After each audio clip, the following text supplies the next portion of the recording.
I always like to do one by the Alamo Dome, which is right behind me. I might pick up lunch at this Bill Miller because I park at the Bill Miller, but maybe I'll see. It's got a line. I'll at least do one more here because we're in San Antonio. It's about 75 and it feels nice. That's the Space Needle, I think they call it. The news, the big news today is Al Franken, a Democratic senator who used to be on Saturday Night Live. Supposedly, I've not checked online yet, but supposedly a reporter, he was on a USO tour with a reporter back in maybe 2007, and she's accusing him of basically almost sexual things. He stuck his tongue in her mouth or whatever. But then there's supposedly a photo of Al Franken on the airplane on the way back from the USO tour of him touching the woman's breast while she was asleep on the plane, making like a face. Now Al Franken, he admits it. He says, yeah, but I meant it as a joke. So we call on Mr. Franken immediately to resign. Roy Moore, you don't have pictures. Harvey Weinstein, you have accusations. We don't have pictures. U.S. Democratic Senator Al Franken has a picture of him sexually molesting a reporter. He admits the picture's true. And the Democrats are saying, yeah, but he just, he only did it once. Now, the other case, and then I'll talk one more about the mistake that Corpus Christi made. And I'll give you my analysis of it. But Senator Menendez, who is a Democratic senator from my home state of New Jersey, he's been on trial in Newark courthouse, that's where my plane lands when I fly into New Jersey. We used to call it Newark Airport. It's now called Liberty International. So in Newark, the jury cannot reach a verdict. They're deadlocked. And you say, John, but you're just anti-democrat. No, I'm not. I actually believe what they did to Menendez, who is a Democratic senator, is I believe they targeted him. There are things that he accepted money, I think, from a doctor to do favors or whatever. But all that came against Senator Menendez at a time where during the Obama administration, there were a few things that he publicly did not agree with President Obama. And he was one of the few Democrats that did not agree. And it was not too long after that. And make no mistake about it, the Obama administration, along with Eric Holder and Loretta Lynch, though I've defended some of the things, but they were very political in what they did. And so then they brought these charges against Senator Menendez, and I felt that it was unjust at the time. And so as I hear today on the world news, or the U.S. news, that they also deadlocked for the second day, I'm glad, because I think they targeted that man. And now I'll do the last one about why so hard on Corpus Christi today. The examples I gave you are real examples.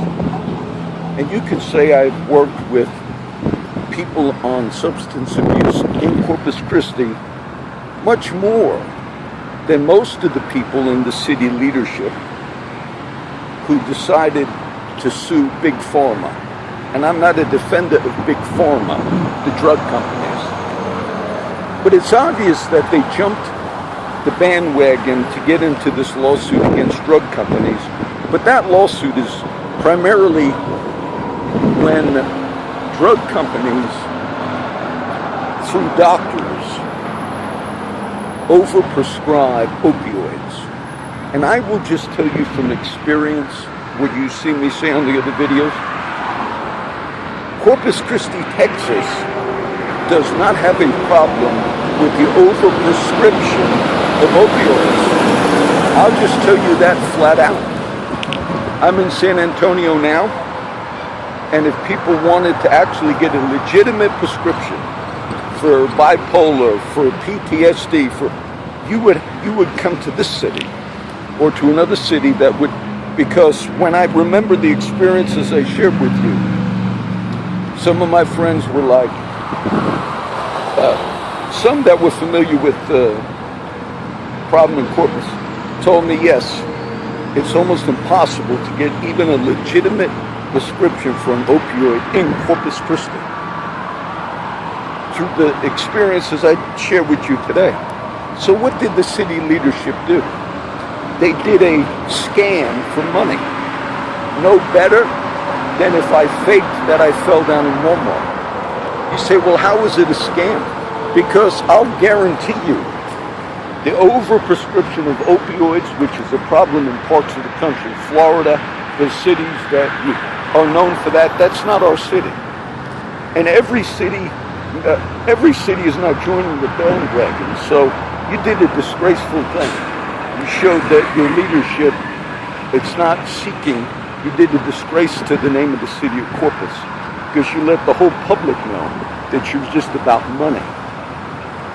And I actually would believe, because of some of the examples I gave you on the earlier videos, I actually believe you could attribute some of the drug epidemic problem in the city to the fact that people cannot even get legitimate prescriptions for opioids. So that's a double thing that upsets me. And I believe the man that was living under the bridge that Levi told me about, for many years, he was an addict. Finally, when they got him on a prescription, I believe he works at the Kohler Times now, but it was a story that Levi was familiar with. So, if anything, we should have been the least city to have done that. But what that shows me, understand, I understand you didn't look into any of that. City leadership, when you decided to jump on the bandwagon for that, you didn't look at any of that. You couldn't care less. You looked at cash is what you did, which is a disgrace that you did it that way. And we do have a drug problem in our city. And I believe it's possible that the opposite is happening. And then the legal system in Corpus Christi, it's a tight-knit community. You have problems right now with getting a key witness in a terrible murder case of a girl by the name of Naomi Villarreal. Now I understand that the civil suit against drug companies and all is different, but it's all in that system. You got real problems with the legal community within the city. I gave some of those examples this last year. And so all of that's just a sign. It's just a sign. I can come to you from San Antonio, which is somewhat of a progressive city. Austin's very progressive. We've had other issues in the last few weeks going on about the inability for problems with the American Bank Center, a convention center that they built a few years ago in Corpus Christi. You have to seek what is right. You have to seek what is right. If my friends on the street, and I gave you the example how legitimately I could have gotten money when I retired, because that injury that was very bad, it was work-related injury, and I decided to take zero. And now this whole city of Corpus Christi is in some unjust thing just to get cash. And you do that as the leadership, I wouldn't give that example to my kids. I wouldn't give that example to my children, which you did as leadership. I think you've been disgraced to the name of the city. And there are so many scriptures that talk about that. That the city in the New Testament called Jerusalem is now the city, it's Sodom, it's Egypt. There are many descriptions of names that were once considered sacred, that because of what people did in leadership, they made those same sacred names, they've done disgrace to those names. It's no joke when you hear me talk about that, because when I heard that on the local news, they said, you guys are a disgrace doing that. And if you prayed about it, you would have never done that. So I come to you from a city that's progressive, a city that, San Antonio, beautiful city. And you should reverse course in what you did. Now, I don't know how many more we'll do today, but follow what I said. If you had any problem in that city that's associated with a drug problem, from experience, I think it's because many of the doctors within the city of Corpus Christi, which also is known for the Texans Against Lawsuit Abuse, the problem is they're so afraid to prescribe that they're not even doing it in cases that are justified. So, and then you sue. You sue because you're saying the drug problem in the city is because of the over-prescribing. Now, you should have looked at some statistics. You didn't care.